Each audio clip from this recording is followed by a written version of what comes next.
I am pleased to be here this morning at this auspicious occasion dedicated to Kenyans in the diaspora as a homecoming event. Let me also take the opportunity to welcome you back home during this festive period and to thank you most sincerely for honoring my invitation to come and join us for this reception. Our meeting today is taking place at an exciting period of Kenya's history. We have just successfully hosted the 10th ministerial session of the World Trade Organization, the first such conference to be held on soil of Africa.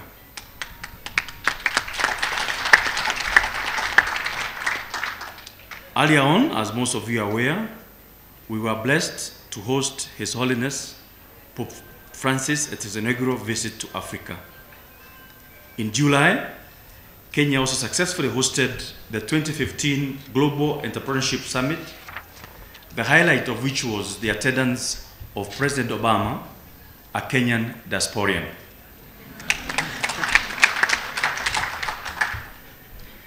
As for next year, we are looking forward to host the 14th session of the United Nations Conference on Trade and Development, UNCTAD, in July 2016, and the Tokyo International Conference on African Development, TICAD, in August 2016.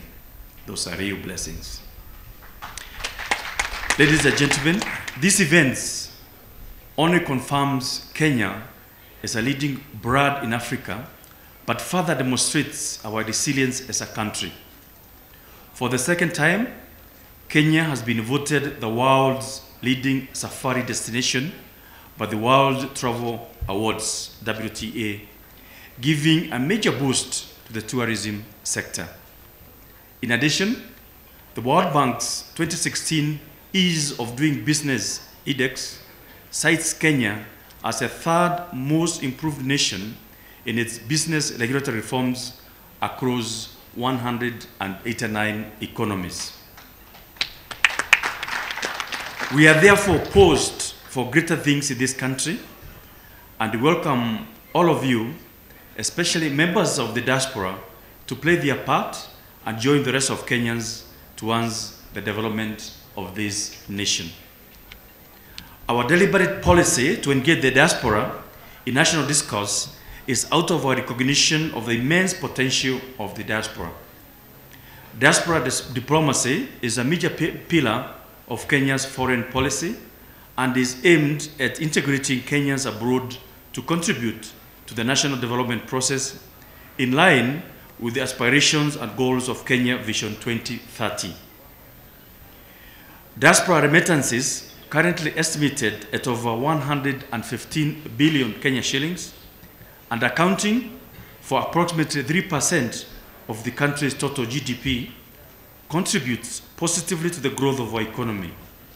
Further, we recognize the enormous potential in skills, knowledge, and expertise by the Kenyans abroad, which as a country we need to leverage for our own development. A couple of months ago, we held a Kenya Diaspora Easter Investment Conference that was very well attended by various stakeholders, including the diaspora returnees, government policymakers, and the private sector. The event underscored the importance of all of us working together to promote engagement with the diaspora. One of the issues that arose during the conference was the need to come up with communication strategy to address the current information gap among the diaspora. By their very nature, the diaspora is scattered all over the world, and you can find a Kenyan in the corner of the globe. Despite of where they might be and the challenges, Kenyans maintain strong ties back home and are always thirsty for real-time information on diverse issues from their motherland. I am happy that shortly I will be launching the Diaspora Communication Strategy that will create a standardized way to interact with the diaspora and other stakeholders with a view to securing commitment and support in driving the government agenda for the diaspora. Distinguished guests, although we recognize and value the development potential of diaspora remittances, transaction costs for money transfer still remain high and is a hindrance to the inflows and financial inclusion.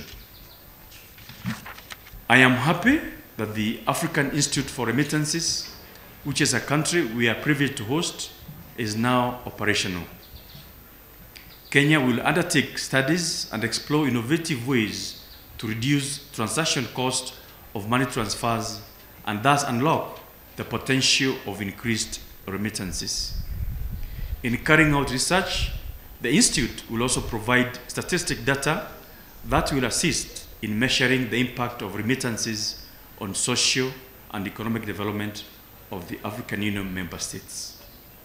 Ladies and gentlemen, the National Diaspora Policy, which the government launched a couple of months ago, proposes the establishment of a National Diaspora Council of Kenya, NADCOC, to act as a management board for the diaspora. The diaspora will play an advisory role to the government on diverse issues concerning Kenyans abroad, including education, health, and investments.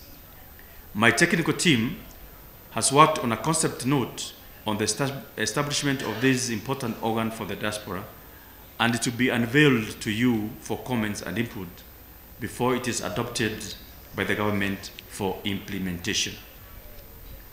As I conclude, I wish to urge all Kenyans in the diaspora present here today to continue raising our flag high by promoting Kenya's prestige and image in their host countries.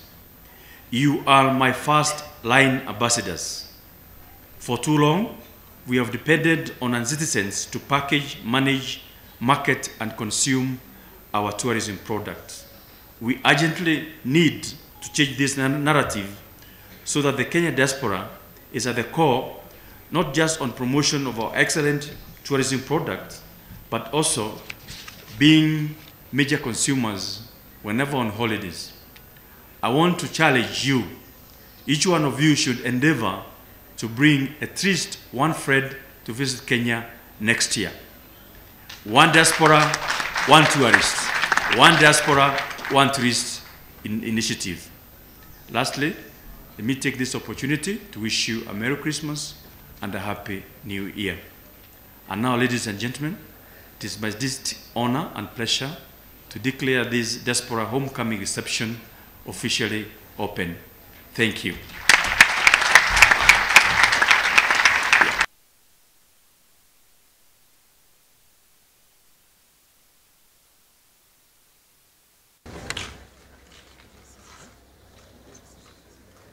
Okay, it's now my pleasure to officially launch the Diaspora Communication Strategy.